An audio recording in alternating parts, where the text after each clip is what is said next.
All right, ladies and gentlemen, welcome back to the channel. Tonight we're talking about the Sacramento Kings. Now, hopefully at this point in the NBA season, everybody is aware at just how talented this team is.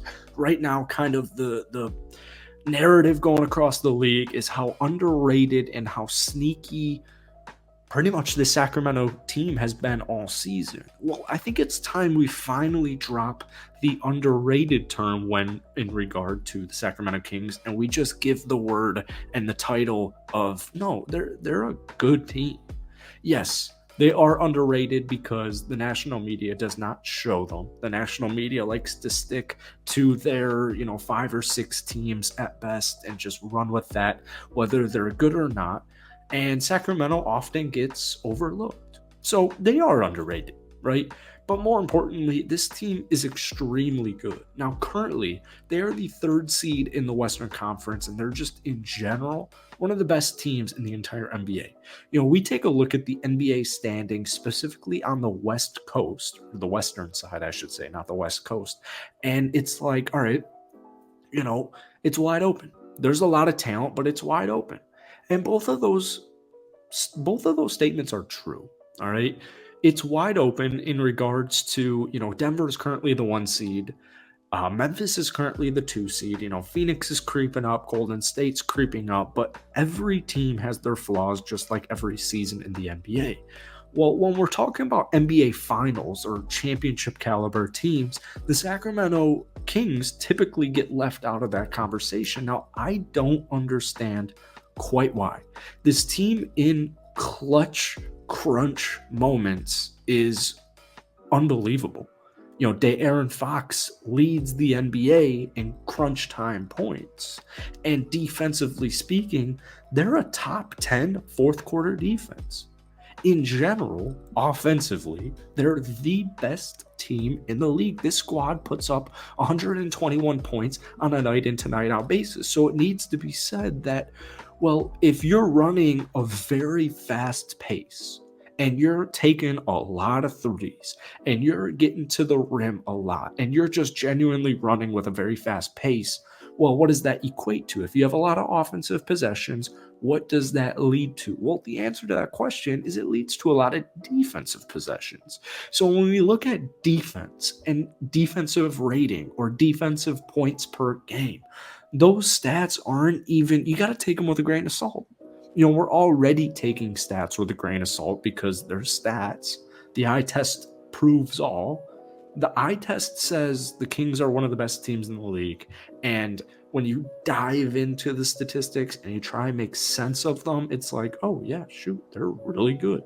This team takes a lot of threes. They take advantage of fast break opportunities.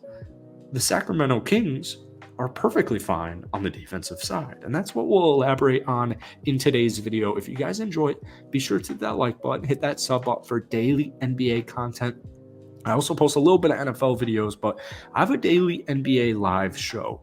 And I had my boy Swaggy on, which some of you Kings fans might already know who he is. And we were talking about the Sacramento Kings being a legitimate finals threat today.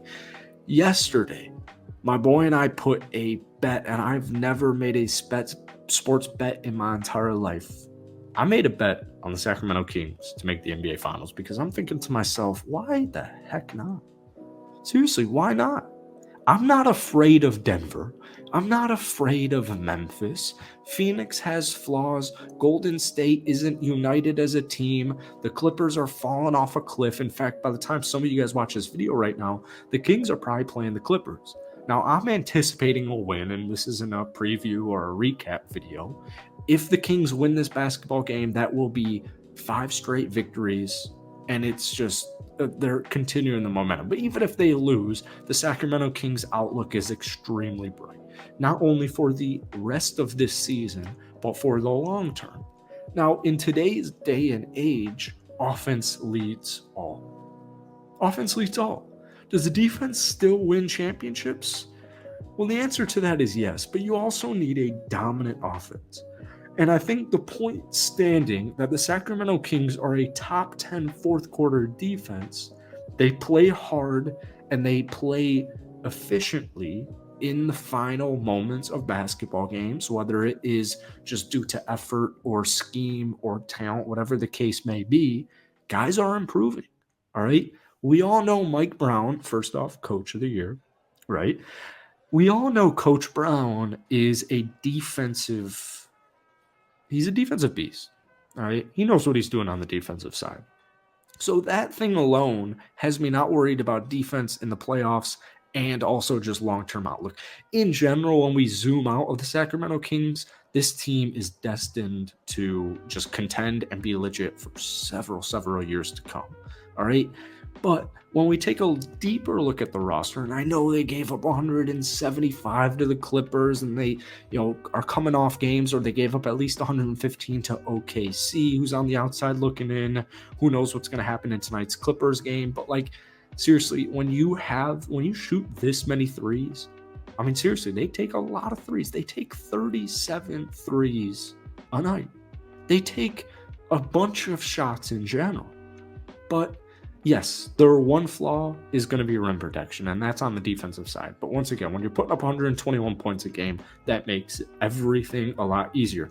But when you take a look at it just like player by player, De'Aaron Fox is playing defense this season. He's been doing a much improved job. Harrison Barnes is very reliable. He always has been your prototypical 3-and-D lethal player. He just gave you almost...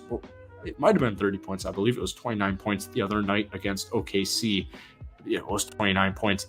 Harrison Barnes started the season a little bit shaky, and that is so far in the past that's not even funny. Kevin Huerter, we've seen defensive improvement from him this season. Even Keegan Murray, he entered his rookie year, and he's a rookie. So offensively and defensively, things just in general aren't going to be efficient. All right, that's just how it works. Keegan Murray, who's on pace to break the NBA rookie three-point record, his defense has improved vastly from the start of the season. So I don't think the fatal flaw will be rim protection or defense. If anything, it would be rim protection. But to be honest with you, it's 2023, and I guess Jokic could possibly abuse that. Maybe the Grizzlies. Teams could definitely abuse the lack of blocks, the lack of rim protection from Sacramento. They're averaging just 3.3 blocks per game.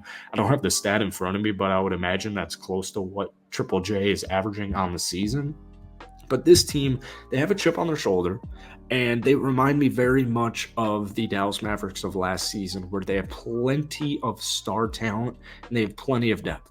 All right. I think, honestly, this team, I think this is how underrated De'Aaron Fox and Domantas Sabonis are. I think they're better than last year's Mav team that made the Western Conference Finals. All right. And had they not ran into Steph Curry and Klay Thompson, who would have knows how their season would have ended. Right now, Sacramento is in a beautiful spot, because if you get out of, if the season ended today, you play Dallas in the first round. At the time of this recording, you play Dallas in the first round. All right. I'm not worried about Luka. I'm not worried about Kyrie. Regardless of who they play, it's going to be difficult, all right? And I think Sacramento's going to get out of it. We'll deal with all this stuff when it comes, but just quick speculation. Sacramento, I think they're fine getting out of the first round. This is a really good team. Second round, well, if you're the 3rd seed or if you're even the 2 seed, which is my prediction for how Sacramento ends this season, well, the thing with that is you're playing Memphis most likely. You don't have to play Denver. You don't have to play Phoenix if the season ended right now. You don't have to play Golden State. Quite yet, but it really isn't a bad spot to be in, having the 2 or 3 spot. I think if you're in the Western Conference and you have a top 3 seed, we'll see once again with that 4 spot. I know Golden State and Phoenix are battling it out right now for that 4 seed. That will probably change by the time the season ends. But if the season were to end right now, Phoenix has flaws, okay, and Golden State has flaws. But the good news is, for Sacramento, they are either going to be a 2 or 3 seed. So you have to deal with that when it comes.